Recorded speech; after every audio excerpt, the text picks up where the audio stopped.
আজকে হচ্ছে 13/4। সেই জায়গায় দাঁড়িয়ে প্রথম দিন আমাকে বলেছিলেন ওনার মানসিক স্টেটটা ভালো নয়, চুপ করে বসে থাকতো, আবার এক জায়গায় বকতো। এই কারণ আমি খুঁজতে গিয়ে দেখলাম যে ওনার মেয়ে মারা গিয়েছিল কত বছর আগে, সেটা 7-8 বছর আগে। সেখান থেকেই ওনার এই সমস্যাটা শুরু হয়েছিল, সেটা থেকে শুরু হয়েছিল। উনি এক জায়গায় চুপচাপ বসে থাকতো, কোনো কিছু ভালো লাগতো না, মাঝে মাঝে এলোমেলো কথা বলতো, অত্যাধিক বকতো। খাওয়ার একটা সমস্যা ছিল। এখন খাওয়ার সমস্যাটা আগের থেকে ভালো লাগছে তো, এলোমেলো করলে এখন আগের থেকে ভালো লাগছে খাওয়াটা। মানসিক দিক থেকে যে এলোমেলো বকাবকি ব্যাপারগুলো ছিল সেটা এখন কেমন বুঝছেন? আগের থেকে একটু কম আছে। ঘুমটা এখন কেমন হচ্ছে আগের থেকে? এখন আগের থেকে ঘুমাচ্ছে।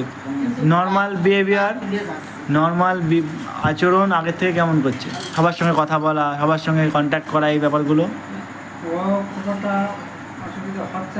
আগের থেকে ভালো কি খারাপ? আগের থেকে পরিবর্তন হয়েছে। আর আপনি মনের থেকে একটুখানি হালকা লাগছে, মনের দিক থেকে আপনার খুশি খুশি লাগছে?